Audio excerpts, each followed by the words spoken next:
It was a few days after the party defeated Strongarm and grounded the Great Eagle. The party was getting ready to plan their next move. With the king dead and the prince in hiding, Sir Sylvester was the effective leader of the country. Aros and Vixen found him sitting in a tent, deep in thought. "We won't use them," he said. "The ape or the bird. Victory isn't worth the cost it will take, even if it means saving Woodwillow. Woodwillow must remain worth saving. There are some lines that cannot be crossed. To feed the great beasts, we would need to sacrifice hundreds of captured soldiers, or worse, our own people. I won't do it." "I understand. What if I could get you a better power source?" "Go on." "Well, in case my rosy complexion didn't make it obvious, my father is a devil. And devils have a whole plane full of souls to use. Souls of terrible, terrible people. Like me? Yeah, basically. Look, if I go to the devils, they can give you a more friendly source of power for the great beasts. Then, we can kick the Empire out and save the world. I'm not sure how I feel about this plan, but I suppose it is better than the alternative. Great! I'll go make a deal with devils. Don't devils normally ask for horrible things in return? That's a problem for future Aros.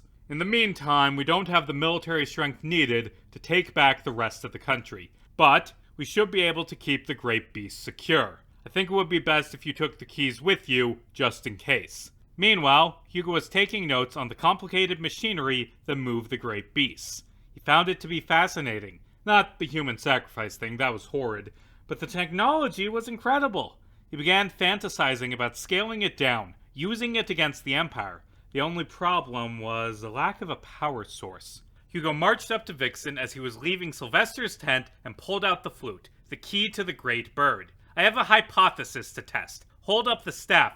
"Okay." Hugo smacked the flute against the staff. As he did, he saw a vision of another plane, of purple sky and floating islands. Fascinating. Absolutely fascinating. "What?" "The keys, and presumably the great beasts, are very dense with energy. Collisions between them create small rifts in reality. Do you know what this means?" "Not really." "Portals to other planes. That is a power source. Imagine ships propelled by the heat of the plane of fire. Airships blew by wind from the plane of air. This is my new focus for study. Finding a way to replicate the technology of the Empire without their monstrous actions. Plus, it's eco-friendly. Yay?" 2 more things before the party left Woodwillow. First, Devillion told them that he was going to return to his homeland and try to take out the cult that had killed his daughter. He wished the party luck in their future battles and promised to fight alongside them if they ever ended up in Audubon. Second, the party went magic item shopping. Vixen bought the Claws of the Umberhulk to give him a monk weapon that didn't steal people's souls, and also a dread helm because it looks sick as hell. Aros bought a deck of many things, which is every DM's favorite item due to the chaos it brings. The trio each drew a card.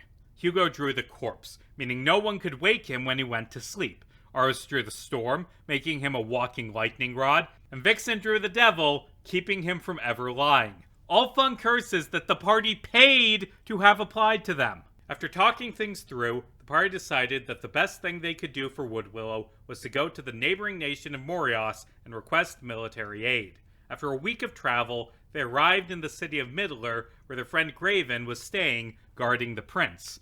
They went to the address Graven had left with them, which turned out to be a chain restaurant. A big sign outside referred to it as the Apple Wasp Bar and Grill. Prince Nerium was working undercover as a waiter. "So, did you hear about what happened to your father?" "No, what?" How to put this delicately?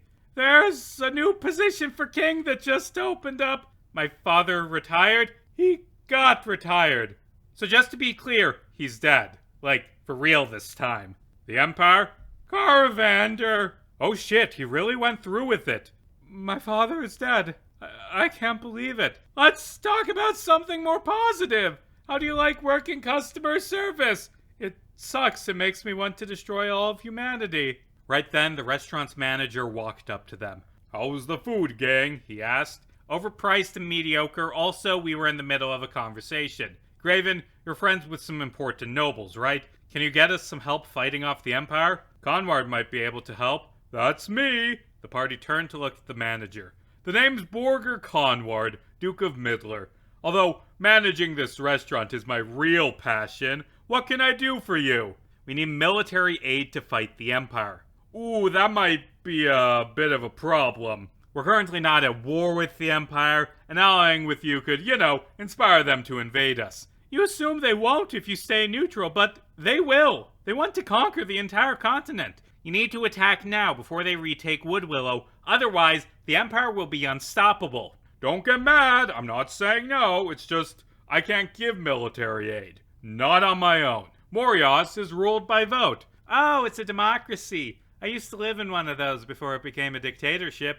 Yeah, we're a democracy. I mean, there are only 5 of us who get to vote, but Morios is ruled by a council of 5 dukes. Conward, Muddy Wench, Bigglesworth McWorthspiggle, Cannonball Van Nessus, and Cemeterin Epsilon. Cannonball. I know Cannonball! That's my dad's boss. She owns Mysel, and yours too, Vixen. I remember. Forgive the pun, but how the hell did a devil end up as one of your country's leaders? She bought the title a few years back using the money from her mob organization. The other dukes weren't happy, but I mean, if noble titles weren't transferable for money, I wouldn't be a duke either. Truly, this is the best form of government. I can arrange a meeting in 1 month where the dukes can speak with Nerium and vote on whether or not they want to get involved with the war. I'm sure we'll make the right decision. Before that, we should visit the other dukes and convince them to join us. You said we there. Does that mean what I think it does? Sure does. The gang's back together. Well, except Caravander. Fuck him. The quartet set out, heading to the city of Ulscratch, where Cannonball Van Nessus resided. They met with her in a tall spire overlooking the city. Aros, honey, it's been so long. How are you doing? The Duchess asked. Fine, he replied. And you've brought friends, Vixen. I've heard so much about you. Are you taking care of yourself? Yes? That's good. I, of course, have the legal right to snatch your soul as soon as you die, but there's no need for that to happen anytime soon. Raven, I've of course heard about you. How's your father? Still a dick? And you there, with, the goggles. I don't actually know your name. My name is Hugo Wells of the Empire of Steel. We need your help to defeat the Empire of Steel. Sure you don't have things backwards, hon? Woodwillow needs aid, both from Morios and more specifically from your stockpile of souls. Of course, but Aros, you should know that I would never do anything for free. What can you offer me? This, Aros said, putting the deck of many things down on the table in front of him. The Duchess laughed. No, I was looking for something a bit more substantial, she said. I want the great beasts. How do you know about that? It's in my best interest to know things. If you give me the great beasts, in return I will give aid to Woodwillow. I still need them for my research, and I don't feel good about giving a weapon of mass destruction over to a devil. No offense. None taken, we are awful. Which is why it's surprising to me that Aros is fighting seemingly out of the goodness of his heart. What's your angle? I'm fighting for Woodwillow because it's the right thing to do. There has to be more to your decision. Alright, it's time for the truth. You see, while I was in Woodwillow, I learned something. I'm actually the nephew of the King of Woodwillow and thus second in line to the throne. No, you fucking aren't! And by the way, that's both Cannonball saying that and also me as a DM saying that. I rolled a 19 for deception. Tough shit! Aros, your father has worked for me for 500 years. I knew your mother. I am your godmother and the legal owner of your soul. I am the person who this lie would work on the least. Ah, right. I don't even know what you thought it would accomplish. Convince you that I was arguing from a position of power? Aros, stop being dumb. You'll get us killed. Easy. I've got this. Let me handle the devil stuff, and I'll let you handle the traitor stuff. We will give you a great beast. Not 2, a single one. The ape. In return, you will give aid to Woodwillow, provide souls to power the great beast, and vote for allying with Woodwillow at the council meeting.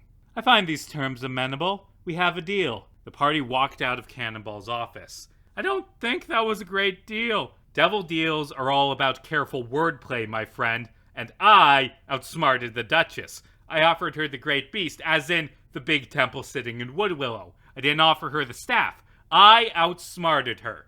DM note, he did not outsmart her. I had already begun planning a way to twist the deal and screw over Aros, which is what you should do as a DM whenever the party makes a deal with the devil. The party found Aros' uncle Terry standing on the edge of the spire. Is he playing Throw the Brick at the Commoner? Aros' player asked. Sure, why not? They found Terry standing at the edge of the tower, playing Throw the Brick at the Commoner, a game where you throw the brick at the commoner. You get a high score if you manage to hit 2 people with 1 brick. Nephew! Terry! Oh great, this again. Hey, while you're in town, wanna help me with some jobs? We really need to get going. Sure! Sick! Terry jumped off the tower and slid down its side. Aros tried to jump after him, but Hugo was lame and cast Featherfall to keep him from dying. God, Terry is the coolest, Aros said as he floated down. I think he's annoying. Nah, he's the best. He taught me to fight, and also, he's fucking cool. Aren't devils, like, evil? Oh, absolutely. But Terry's cool, you know? And thus began a session-long arc of Aros trading out his neutral good alignment for chaotic neutral as he hung out with his uncle. Terry led to the party to an expensive vase shop, the owner of which was in debt to the devils. He owed 5,000 gold and or immediate forfeiting of his soul. Aros walked over to a vase and picked it up. Nice vase here. Would be a shame if something happened to it, he said. The shopkeeper responded by turning and running away. Hugo grabbed him with Maximilian's grasp and dragged him back to Terry. The shopkeeper pleaded that he didn't have the money. That's fine, Terry said, before slitting his throat. Oh shit! So you're like evil. Terry! Terry led the party to the location of his next target, a factory where a man named Zom Everhar worked. He explained that he owed 12,000 gold to the mob. Vixen and Graven begged to be given permission to handle things. Terry shrugged and said sure. The pair went into the factory where they found Zom, who was only 14. He explained they had sold his soul to cure his grandmother's sickness. Vixen and Graven shared a worried look, then did the only sensible thing. Vixen punched Zom in the head, and Graven carried the body out. I killed him because he didn't have the money, is what Vixen meant to say. But as you recall, earlier in this episode, he took a card from a deck of many things that prevented him from ever telling a lie again. That didn't stop being a thing. So instead, he said, I knocked the boy out and am pretending he's dead because we are betraying you. Now, viewers who pause to read the deck description might bring up the fact that the lying curse goes away if you make a deal with the devil. But Aros was very insistent that he was the one who did the negotiations, not Vixen, so curse still applies. Terry's response was simple. He shouted his own name and strummed his guitar, summoning a pack of hellhounds. Graven ran, but the hellhounds chased after him. Simultaneously, Hugo and Vixen went through anime magical girl transformation sequences.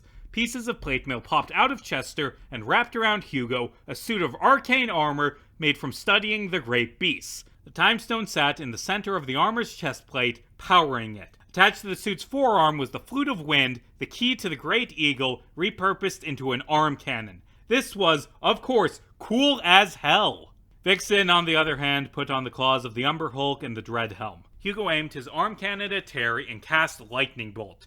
The spell veered to the right and hit Aros instead, cutting away half of his health. Vixen dug underground, then popped up in front of Terry and uppercut him. I just thought of a new name for myself. You can call me the Underminer. Cool name. I'm gonna steal it once I kill you. Aros watched as the Hellhounds attacked Graven. He thought back to the death of his mother and finally realized that Terry was a bit of a dick. He cut down the Hellhound and, together, the party managed to kill Terry and save Zom. Good work, team. Think Cannonball will turn on us because we, killed one of her men? Don't worry, he isn't dead. He's just in hell, which is much worse. He'll come back and try to get revenge later. In the meantime, Cannonball will uphold her end of the bargain. She's a devil, and devils might be evil, but they always stick to their word. Even if she doesn't, there are 4 other dukes to convince to join us. I'm sure we won't be forced to kill all of their men. Probably.